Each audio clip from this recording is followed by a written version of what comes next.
Everything stays right where we left it.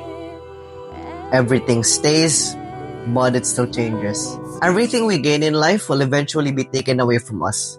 People, places, moments, and even ourselves. The idea of fleetingness is both terrifying and beautiful, but for me, I found it to be more terrifying than it is beautiful, especially as someone who deeply feels connections and the way things are. This idea or this lesson is simply an extension of the previous lesson in which I discussed how my nature conflicts with reality. For most, they find change beautiful. They say life is a cycle of change, of gaining, then losing, and rising and falling. We've all heard that. Others somehow find that to be exciting. Apparently, it's what gives meaning to everything we have. The very fact that it won't be ours forever, or even simply, it wasn't even ours to begin with. I get the thought, I know it, but as a good friend of mine would like to say, yes, I know it, but do I actually understand it? And for me, in this notion of moving forward and embracing change, I will be honest with myself and claim that I am leaning towards a no, I don't get it at all. Time will forever be my enemy. I'm not really sure why, but it feels very personal. Like if reincarnation really does exist, then surely I've had the grudge against it for lifetimes. Some people love change. They embrace novelty, but to me, it comes off as inauthentic. How are some people jumping to the next thing so easily? Next school, next best friend, next friend group, next relationship, next outing, next week, and food trip. It just doesn't make sense. How are people capable of moving on so easily? That's my main concern is essentially the hard pill I'm trying to swallow in this lesson. Am I just living out a naive ideal that isn't simply made out to work with society has become? That my nature of committing to holding on to what was and striving to be the last one who leaves is, well, just plain wrong. Time and change are inevitable and unstoppable forces. Time constantly pushes us forward, and no one is exempt from change. But in the majority of my teenage life, I've strived to be that immovable object to those unstoppable forces. And of course, to no avail. To me, change feels like an enemy, but it's woven into the very fabric of life and the way reality works. So being alive feels like being in a constant battle of me trying to win against change and time. Yes, I know this makes things more difficult for me. And yet, I fight on because, well, I stay. That's just my principles. And some people aren't really meant to understand that. I constantly go through this paradox of wanting to go back or stay just for me to be swept forward into a new place that eventually I will also grow fond of and will grow on me enough for me to want to stay there forever as well. Like here, for example, when I was going for laps around the oval in my new university campus, same feeling, same goal, different time, different place. It's a different campus, yes, but I'm essentially doing the same thing. I'm going for a run, and if you tuned into my other videos regarding time, situations like these are conducive for my mental save and load points. Back then in the grandstands in my senior high school days, they were there. My best bros were there. My classmates were there. She was there. Now all I can do is close my eyes and mentally transport myself back to that Lasallian Oval and pretend it's still 2023 or 2024. That's my act of rebellion. But back then in 2023, I also wanted to go back to 2020, my Bosconian days before the pandemic hit. And as I was running then back in the Lasallian Oval, I was also mentally transporting myself back to the Don Bosco basketball courts. So if you think about it carefully, I'm not any better than those constantly seeking novelty and jumping to the next thing because I essentially display the same inauthenticity. But instead of something new, it's for things that are long gone. And yet here I am wondering, where'd all my Lasallian friends have gone? Where have they gone? They're gone. They've all left, just like they always do. And here I am again, left behind. But as I have mentioned, me wanting to go back constantly could mean that I wasn't really there with them to begin with. So I'm left behind again. Time's fault. It's always time and change taking away everything from us. I can't blame the world because there's fundamentally nothing wrong with it. I can't point to life because it is what it's supposed to be. I am powerless against time and change, so that's definitely not it. Life is simply made to be an inevitable cycle of people arriving in your life and eventually leaving. That is the natural order of things. Everyone will get left behind by something or someone that matters to them. It's inevitable. Everyone, including ourselves, will be replaced over time. Things that felt like were ours were most likely never ours to begin with. We don't lose people. We literally just return them. Humans are odd.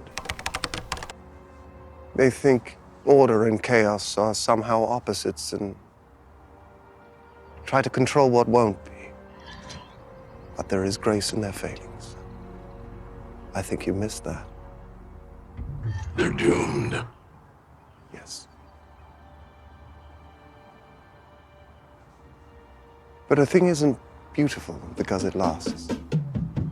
Fleeting things are usually compared to sunsets, whether it be relationships, friendships, the good old days, or the short summer months when you were young. But here's the thing that most people miss when they usually use the sun as a metaphor, or sunsets rather. There's literally another one tomorrow. It's not the same like when you're saying goodbye to something or someone.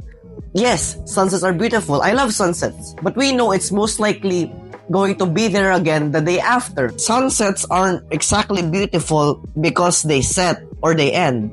So the metaphor kind of fails here. It's expected, unlike other goodbyes, which we only have a rough idea of when it's going to come. And that's scary. Change is indeed a scary thing, and just like life, that's what makes it even more beautiful. Somehow, it's like what Vision said, things aren't beautiful because they last forever. But it's easier said than done. It's very difficult to find beauty in endings. We have to admit that it's pretty messy. This life and change thing, I don't know about you, but I believe it takes time for one, at least me, to recognize the beauty of it more than its cruelty. Or there really is just something wrong with me because I choose to not only gaze at that cruelty, but also rebel against it through my delusional save and load points and me trying to wage war against time.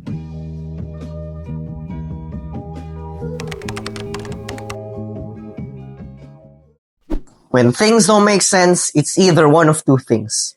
It's either something is wrong with the world or there is something wrong with you. And in most cases, it's the latter. The answer is me the entire time. When we are no longer able to change our situation, we are challenged to change ourselves. Viktor Frankl.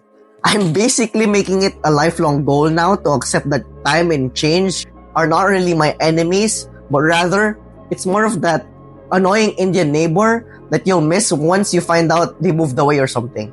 Totally not specific example. Because of course, we need time and change. Yes, it takes things away from us, but it's what also gave them in the first place. Without time, everybody will be the same. And a lot of people don't really like that. But the thing is, I do, at least to some extent, because to me, I'm not staying in the past because I'm stuck or I'm unwilling to move forward. I'm staying because I honored what mattered to me. I value connection. I value experiences. I value the time we share together. Yes, I agree. It's a tool for growth and it allows us to welcome new things into our lives. But at the same time, we have to realize that it's also an unstoppable force that will inevitably cause despair, sickness, death to all of us. That's just one of the many prices we have to pay for this lifetime subscription of reality. I learned that in 2023. It's the beauty of perspective. We just have to choose our own poisons and sufferings. Yes, it sucks.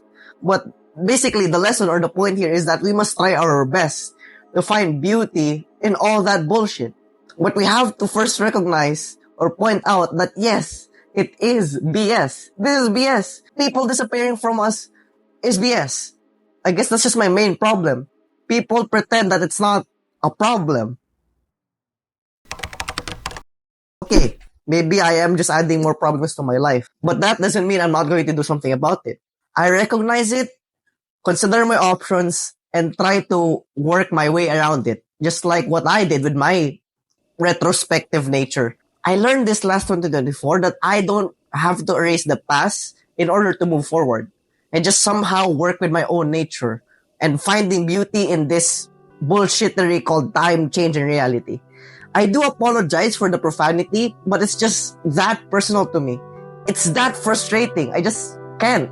So I guess moving forward, I need to learn how to see time and change not as an act of closing a door per se, but as the process of carrying what truly matters with me in that room or space I'm leaving, even if I'm not quite ready to leave just yet.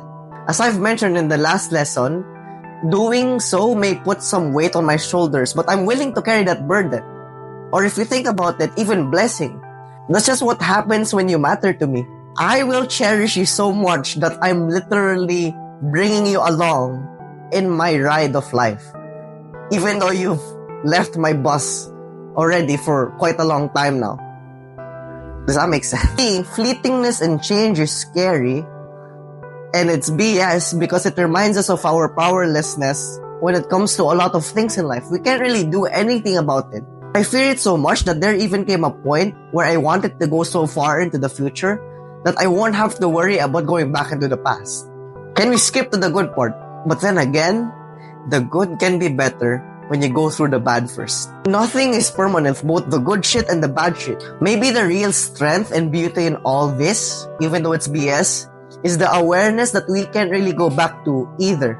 Viewing it in a way that doesn't really rob me of my hope or drive to move forward and trapping me in the past, but rather in a way that allows me to move forward with the knowledge that the past isn't the entire book, but it's just a chapter. It's not about erasing what happened and pretending that it never happened in the first place, but rather it's letting it live alongside the new chapters I'll write, and learning how to find satisfaction in knowing that I gave it my best shot at that point in time, even if it didn't last forever. So that's the lesson.